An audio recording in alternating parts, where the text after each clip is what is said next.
Good morning. Would you join me as we pray? Gracious God, we approach you today as a Moab family with very mixed emotions. We grapple with this bittersweet emotional dish which flavors our time of reflection on Joan's life.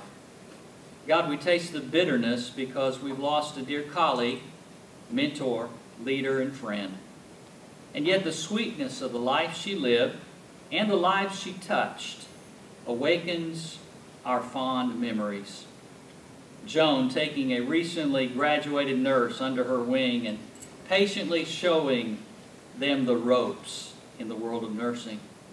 Joan talking with me excitedly about her not too long ago tropical trip with her dear son Matthew, for whom we especially pray this day. So loving Lord, let us engage this morning in a time, most of all, of celebration. Joan arduously working her way into a servant, leader, nurse management role. The niche, Nurses Improving Care for Health System Elders project, which Joan spearheaded, and how she rightfully beamed with ear-to-ear smile pride during the dedication service we recently held for this new geriatric care unit here at our medical center.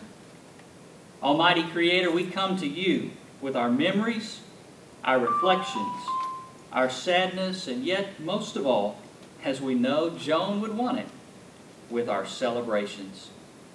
Lead us now, O Giver of Life, as we join together in remembering and honoring Joan Amend, registered nurse, who truly exemplified a life of service and leadership.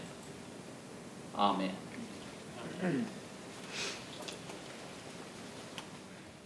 Or at least 60.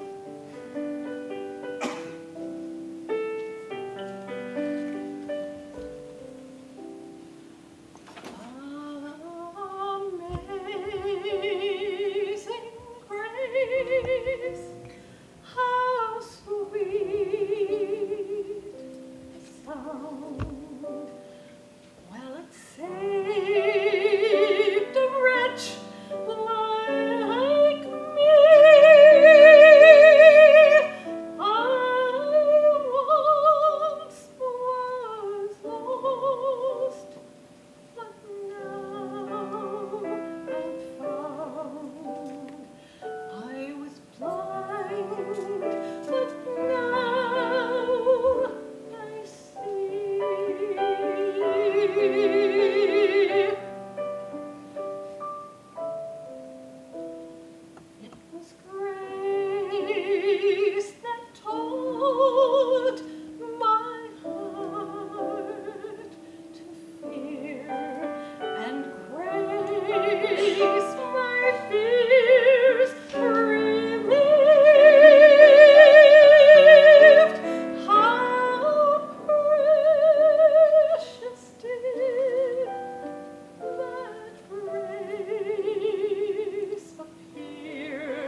Thank you, Doris and Sherry. That was oh, this one. Sorry. Thank you, Doris and Sherry. Oh, that sounds better. That was beautiful. Thank you so much, and thank you everybody coming here today. We really appreciate this. I think what's really neat is having an opportunity for us to really celebrate Joan's life and her accomplishments. I think this is exactly what she would want, is for us to come together and to really talk about her, to share our memories, the things that were wonderful for us, and to really celebrate her and not to be sad. And as I said to Sue and to some other people, I know she's up there right now. She's already got heaven completely reorganized, and she has everybody lined up, and she's, you know, and she's running the show up there. And I think one of the most important things is I feel like she will always be a guardian angel for us, and I know that she's overlooking every one of us. But what I wanted to share, so anyway, my name is Tim Islin, and I'm the chief nurse here at Missouri Baptist. And I had the pleasure of meeting Joan actually 18 years ago. I had been a manager at Christian Northeast Hospital and got a little bit too big for my britches and told my boss, I think I can do something more. And but never say that to your boss. So I actually got a promotion and I became the director of nursing. It was my first director job at Barnes Jewish Extended Care, which is a 200-bed skilled nursing facility that's owned by Barnes Jewish Hospital. And I remember I was probably there, and not within 24 hours, I met Joan Amend, who was quite a force within that organization. And one of the things that really struck me about Joan was just there was this energy field about her. When she came into a room, it just seemed as if everything was possible. And she was never, no was not in Joan's vocabulary. And so she really stuck out to me in that entire facility, because there was not a lot of people there when I walked in the door, and there was a lot of people that had been that had just needed some lifting up, and Joan just immediately stood out as somebody who I knew was an immediate leader and was there about the right thing. So I have continued to know her over the last 18 years, and it's been an amazing journey. I actually moved on from Barnes Jewish Extended Care. She stayed there, but I continued to, the people that we knew in common continued to contact me, and whenever I met somebody from Barnes Jewish Extended Care, it always seemed to wind back to Joan. Joan was very busy behind the scenes and was busy sending me people. And so I would always get these people emailing me and say, well, Joan Amend said I should call you for a job, and Joan Amend said you'd help me get into school, and Joan Amend said that you'd, and it was just, it's amazing, and it continues to date. I still continue to get people calling me. So it's been just, she's been a true blessing in my life, and I know a lot of you sitting here as well.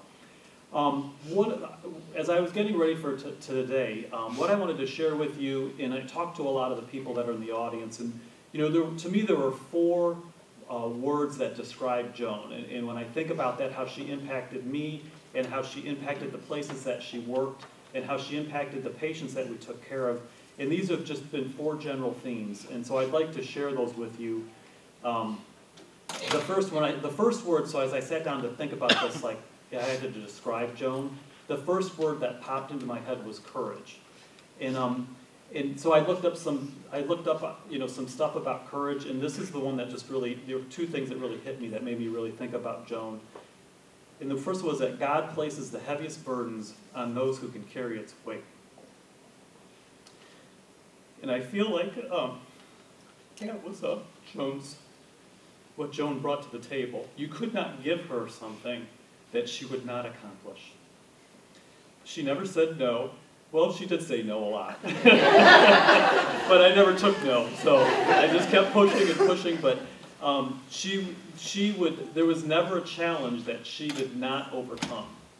So she could take the most dysfunctional nursing unit with a lot of people that were pulling in opposite directions, and just slowly but surely she would just whip that team into shape, and she just never gave up. And so I feel like God always recognized that there was a very special person in Joan that way. And then something that she taught me, that the key to change is to let go of fear.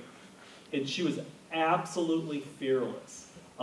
She was never worried when state was showing up, or if we hadn't accomplished this, or we didn't have the resources. She was fearless. And for that, I mean, she taught me that lesson. There was a lot of times in the beginning when I was afraid. I wasn't quite sure what to do, and I could always lean on Joan to help me figure out where to go. So to not be afraid was a lesson that she taught me, very courageous. I think the second word that comes to my mind is fairness.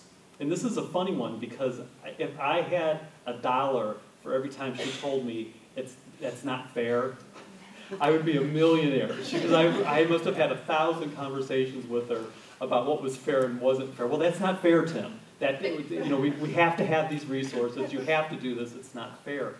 But the one thing about her was that she was the ultimate person in making sure that everybody was treated the same.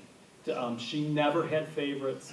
The standards applied to everybody, whether you had been there 1,000 years or 1,000 days or 1 day. And I think that was really the true gift that she brought to the table. And I think that's how she eventually kind of got the job done, is that she just was slow, steady. The rules applied to everybody. There were no bending the rules, that you need to be here on time. And so that was another gift that she taught me, is that if you're consistent and fair, and that you will eventually win the race. And it's not just a sprint. So fairness is, what she taught me is fairness is not an attitude. It's a professional skill that must be developed and exercised. And I think Joan was the expert at exercising that and really making sure that that was a key tenet as to what went on. The third word that, in my mind, really, when I think about Joan, I work down the page, is hope. Joan, like I said, did not know the word no. There wasn't a challenge that you couldn't give her that she would be able to make sure that it accomplished. So these words really describe the hope that she instilled in me, and that I think that we all still carry in our hearts. Is many great achievements of the world were accomplished by the tired and discouraged men who kept on working. And even though the job was hard, she never gave up. She never gave up. Hope is the power that gives us the strength to step out and try. And so Joan always could see what it was going to be and not where we were right now. And the last word, and I think the one that's most important in I think how she affected a lot of us, and I was having a hard time finding the exact word, but the one that finally kind of came to me was the word compassion. And that by compassion, it was never about Joan. It was always about something else. Matthew shared a story with us. I mean, she was, even to the last minute, sending him out to buy candy for the nurses that were literally taking care of her. So it was just her ability to care for others was just immense. And I think what was really neat, and now when I think back on Joan's life, is she always picked the population of the patients that were the most at risk or frail. It was the elderly. It was the chronic renal patients. It was the diabetic. It was patients that had cancer. And those were the populations of patients. And whenever you talk to Joan, and she'd tell you it's not fair, and that the patients need this, Tim, and you have to figure out how to get me these resources. But I just thought about that. She was always somebody that had great compassion for those who couldn't advocate for themselves. And I think from the, obviously I didn't know her in the beginning of her life, but the 18 years that I knew her, that was always where she was, and had a true joy, and I think really found pleasure in life from that. And so what I'd like to close with is, and this one finally kind of really hit me, is that by comparison, we make others' misery our own, and so by relieving them, we relieve ourselves also. And I think Joan truly lived her life for the people that worked for her and for the patients that we took care of. And I think for that, I'm eternally grateful. I mean, she's made a huge impact on my life.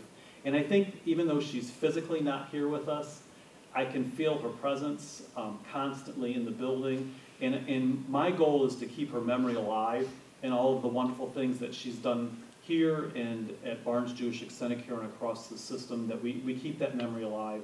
And I think that should be our charge moving forward and going forth with that. So it was a great honor and pleasure to work with her. And it's with great sadness that I miss her physically being here, but every day I feel her continuing to tell me no. So with that, what I'd like to do, because I know there are many, many people here who have had many, many interactions with Joan, and I would like to invite people to come up, and if they would be willing to share a fond memory, or if there was a message that you'd like to leave with the organization in Joan's memory, I think that would be a great opportunity. So come on up. Don't leave me standing up here by myself now.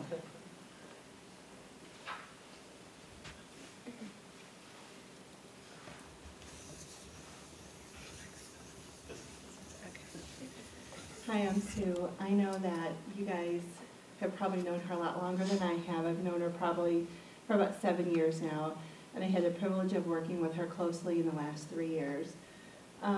The thing that I love the most about Joan is her tenacity.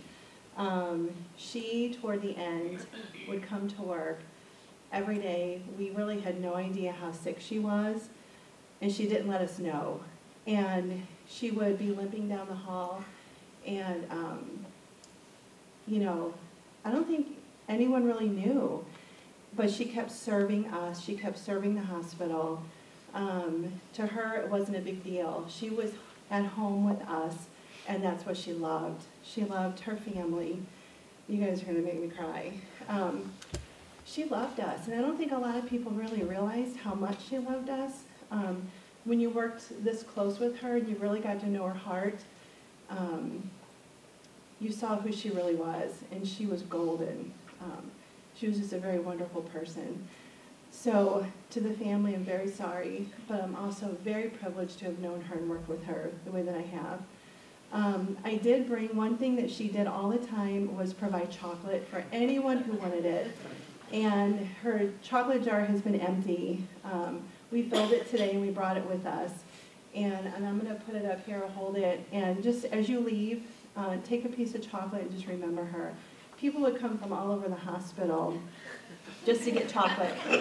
And she would be sitting there in her chair and have a long conversation. She would make time for everybody. So that was her way of drawing people in and sharing with her. So as you leave today, just take a piece of chocolate with you.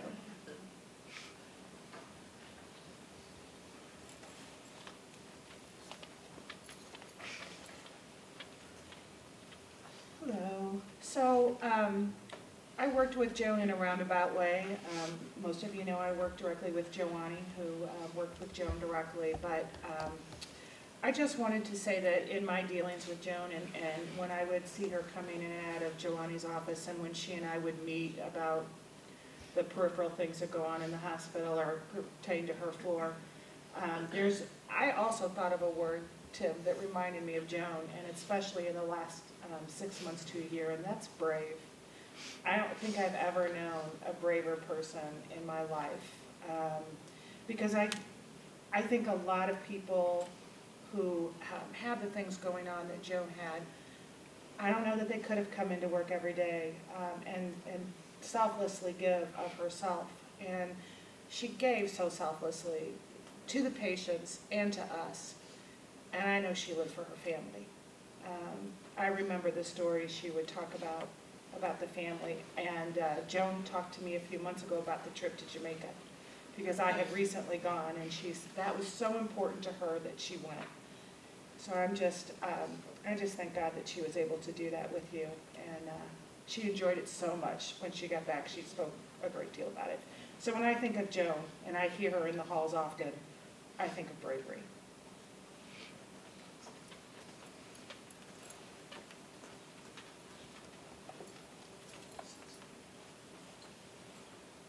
I had one, and we're all way too serious. I'm sitting in the back, shedding a tear too. So I'll try to get over that. But this is Joan, and Joan and I have had many interactions. This is Joan the second. This is just so typical Joan. Actually, this involves Deb, Victor, and Frank. And one evening we were doing rounds, and we were trying to have speed rounds because, as you all know, Miss Victor just loves her rounds. We made our way up to the 5th floor, and we went to the nurse's station, and we were looking for everyone. We're like, where is everybody? It's like 8:30 at night, and nobody's on the floor. And they said, oh, Joan has everybody in the back in the break room, and she's educating them about Joint Commission. And, you know, she probably wasn't in the best shape right then. And we're like, okay, so we get all the carts and all the food and the apples and everything. And so as soon as I opened the door to the break room, she didn't miss a beat. She goes, and here is Carol Bain to teach you about advanced directives. Okay. And here's some apples, too. So, you know, I'll take that away with me forever. And, I think I can't say anymore. Thanks, Carol.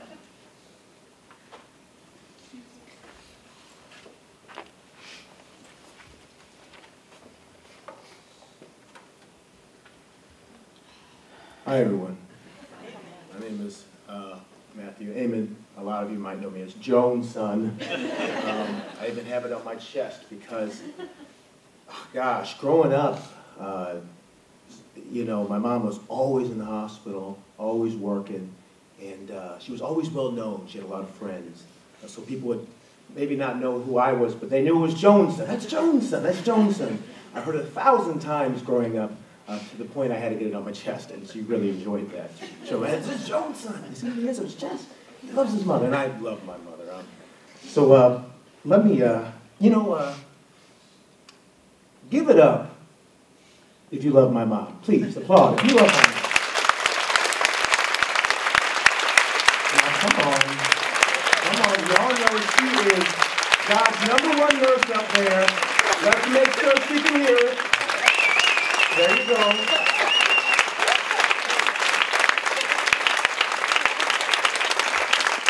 I appreciate it. I see a lot of people sad and sorrowful, but that wasn't my mother. I can't recall a time that she was really sad. I mean, even down to the end.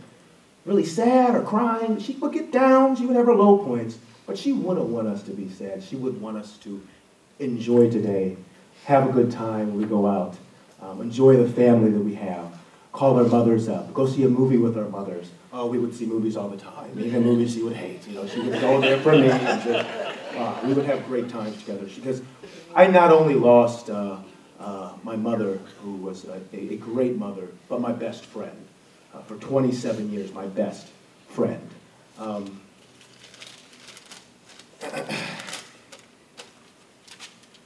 And when I speak of friendship and I speak of family, I think we all can say that Joan was a very dear friend. All of you guys are here because she was a dear friend, and probably because she treated you like family. And even my friends wouldn't call her Miss Amon. They would call her Joan because they were very, very close to her, and like a second mother or an aunt. She would do anything for my friends, and my friends would do anything for her out of mutual love. I mean, to the point where, you know, a lot of my friends, even my friends that don't have tattoos or their mother's name tattooed on, went out and got Joan's son. You know what I'm saying? That's how much respect. I went out and I got a tattoo near and dear to me, and it says, "You can do it if you keep your mind to it."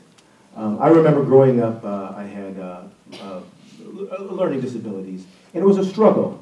She would always tell me, "Matthew, you can do it if you keep your mind to it." She said that hundreds of times growing up, and she was right. I'm a very highly educated, successful person, young man as today, and I owe it all to her. She would always drive me to strive for my best. She would help me with my homework. She would always be there to understand and listen and teach and guide. And not only me, but probably all of you and all my friends too. She treated everyone who was nice to her like family. She was the type of person that was always giving. I mean, she was the type of person that would give and spend more money on other people than herself. That's very rare these days. It's a tough economy. You know? She would just give and give and give. Anything to make your day. Anything to make you smile. I mean, when I was down, she knew what to do to make me happy. She always was there to lend a helping hand. She was always there to listen, no matter what, even if she was in a bad mood. And I think, I speak for all of us, when she did the same for all of you.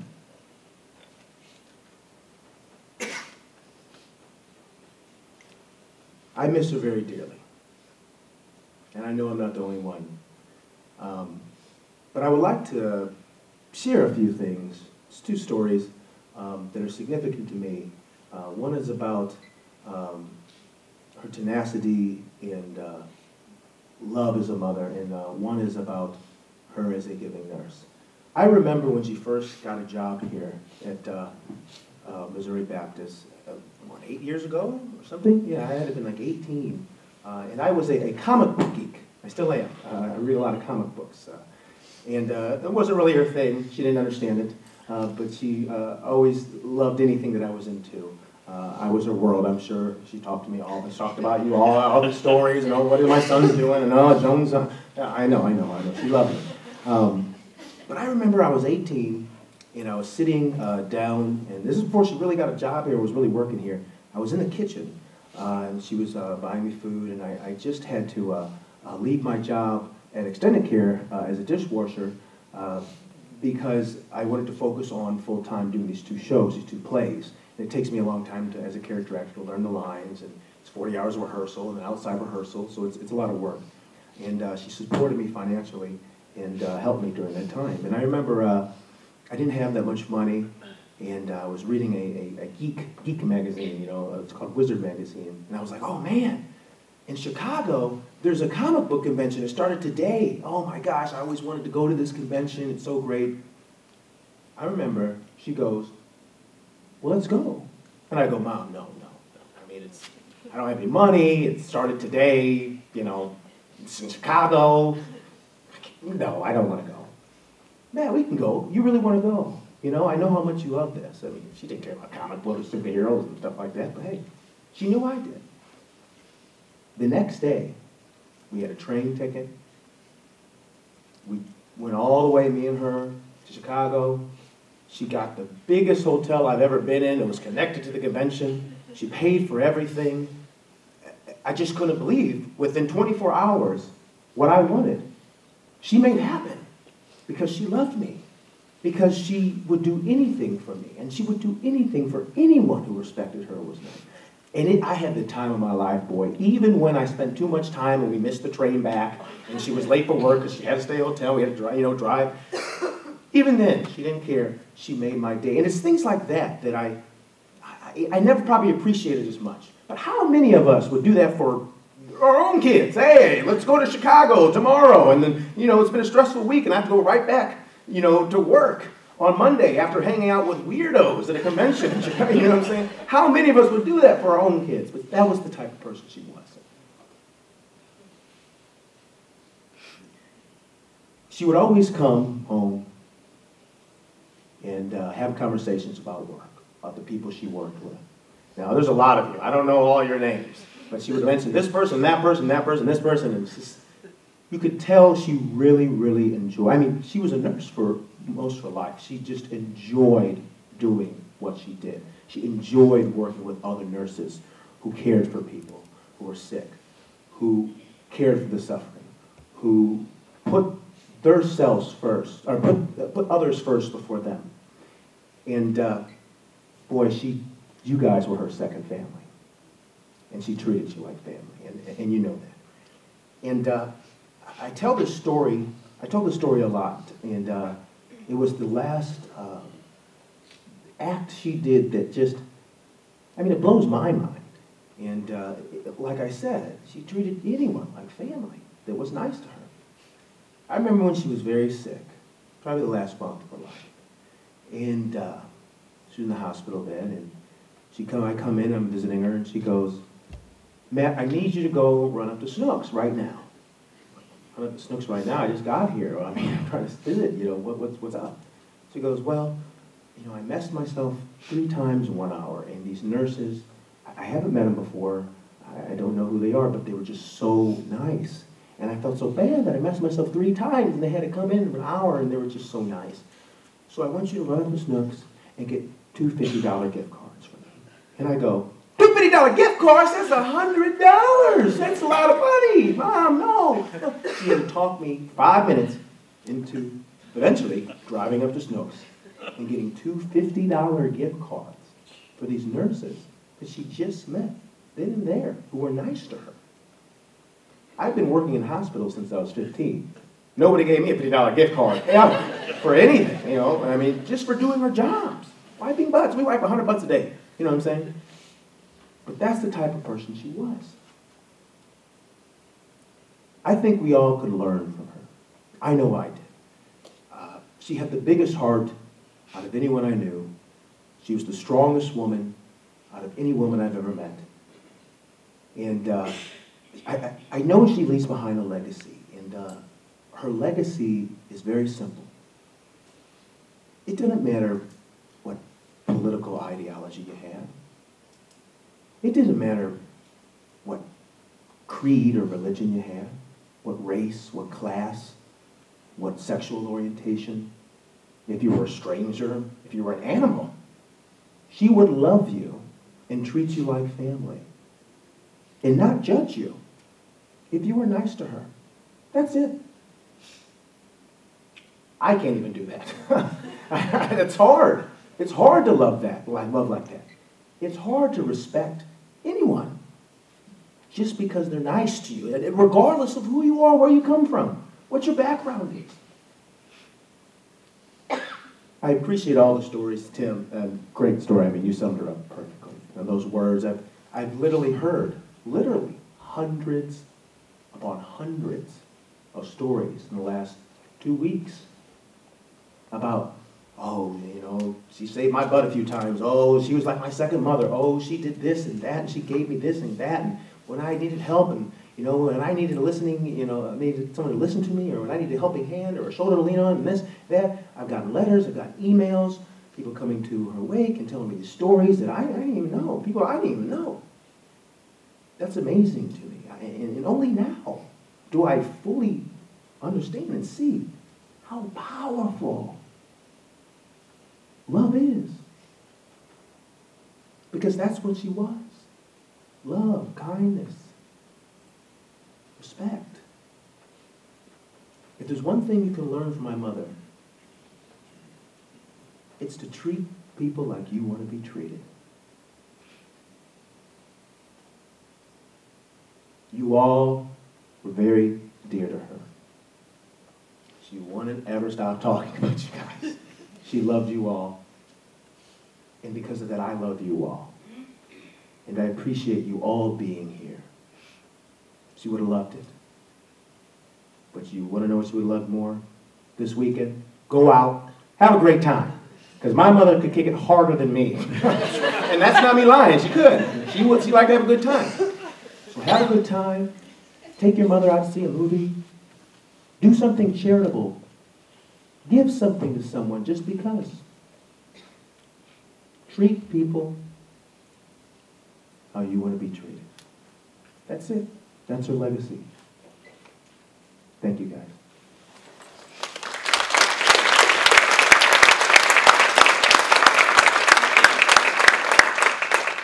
Thank you, Matthew. Those were really strong and powerful words. So good. We got some other people going to come up. All right.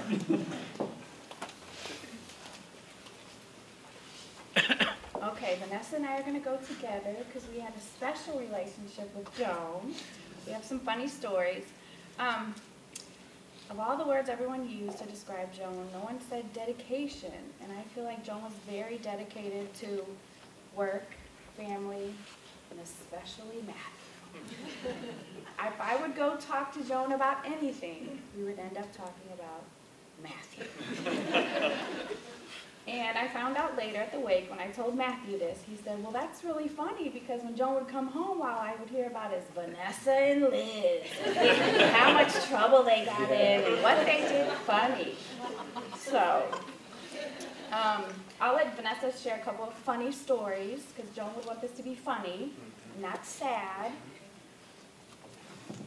Okay, so first, she will always compare me and Matthew because I'm also the only child. And she would say, boy, boy, boy, you guys are just alike. It's all about you. It's all about you. And also, every week I would go in Joan's office and I would say, well, this week I'm on a diet, so I can't have any candy. I'm not going to eat any candy. I'm on a diet. So every week she would start buying me fat-free Twizzlers. And she was like, these are only for you since you're on a diet, And also, I'm going to school to be a nurse, but the first semester I had got a 75.4, and you need a 75.5.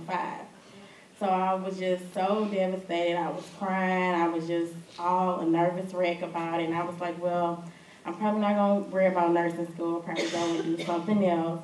And she kept on saying, no, no, no, no, no, no. I really think nursing school, being a nurse is good for you because you enjoy your job and you have good patient care skills and you're a people's person. So she made flashcards, and every day she would call me and say, if I was at work, she'll call my work phone and say, can you step in my office? I'm going there. And she would ask me a nursing question out of the English. And she would say, and also I need the rationale. Tell me the rationale. So, starting in August, I get back into the nursing program. And she was just a joy to be around. And I'm really glad I got a chance to meet her. I have one more story. I would go into Joan's office all the time just to talk about anything, and I thought, oh, we have this special relationship. So whenever I'd get in trouble with Miss Carolyn, I would say, well, I'm going to tell Joan. So I would stop into Joan's office, and Joan would act like this is the first she's ever heard of it. Later did I find out that Miss Carolyn had already called her and said, I'm calling Liz into the office today, so expect her to be in there later to talk about this. But Joan would always act like, oh, this is the first I've heard of this. So I will miss that because now I have to be good all the time. I can't get in trouble.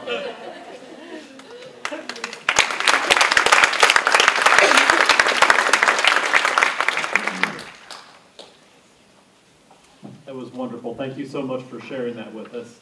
Anybody else who'd like to share some stories about Joan? Going once? Going twice? All right, so we'll have Joan Magruder, our hospital president, finish for us.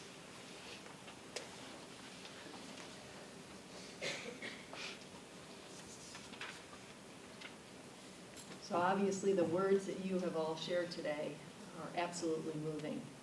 You each have highlighted many, many of the same qualities about Joan. Her dedication to nursing, the loyalty she had to her team, her selflessness, her compassion for patients and for all of us. And of course, something we didn't mention, but I found particularly wonderful, is her sense of humor. Clearly, Joan meant something different to each and every one of us, but she meant something to every single one of us. To me, Joan was strong, a strong woman, a strong nurse, and even a stronger leader.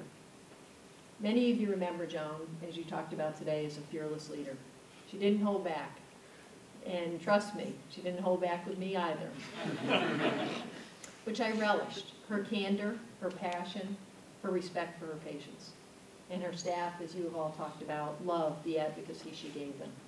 It was her passion for nursing that made people want to pursue and stick with demanding but impactful careers in healthcare. To me, though, it wasn't just Joan's leadership. It was her heart. She lived the values of Missouri Baptist: excellence, integrity, compassion, respect, and teamwork. It's because of people like Joan that our patients, our families, our staff keep coming back. Joan lived our values every single day. And so we are proud that she was with our family for almost 20 years. For all these reasons and many, many more, Joan Amon's heart, her warmth, her smile, her devotion to MOBAP will be forever missed. But as Matthew rightfully said, she will be perpetually remembered and felt. And our only job today is to celebrate her legacy, to celebrate her life, to party, to respect, to give back, and make sure that we love each and every person with whom we meet. And we obviously respect one another as we want to be respected. But today is ultimately about celebrating Joan's legacy, celebrating everything that she has meant to us, and making sure that we carry on as she would want most of all, and have fun doing so. We thank you all for being with us. We thank you. We thank Joan's family especially for being here. We realize that this is a particularly difficult time for all of you. We can only thank you for sharing Joan with us. We can certainly promise you that the reason that we did not hold the service in the chapel was because we wouldn't fit. And if there's one extra special tribute to Joan, it's that rather than having people standing in the hallway outside of our chapel, we thought it would be more important to have this wide open, spacious room where you all could enjoy the enormous support, respect, and appreciation that we share for your loved one. Thank you for being with us, all of you today. and may we continue to celebrate Joan's life. Thank you all.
Thank you, everybody, for coming today. Have a great day.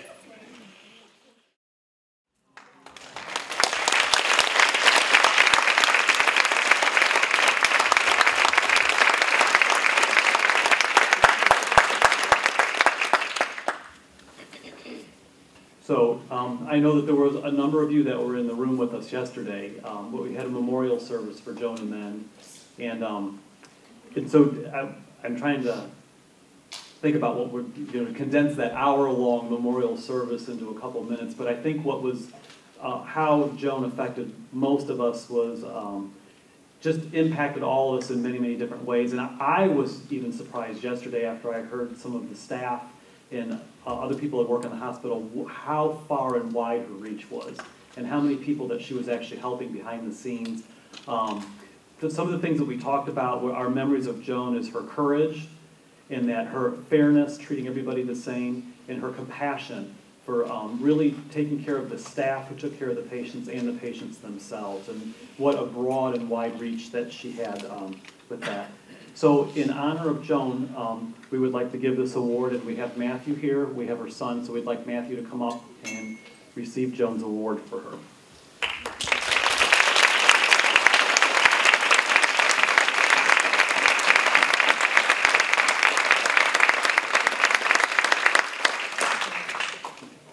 We got to get a couple pictures. You want to go there?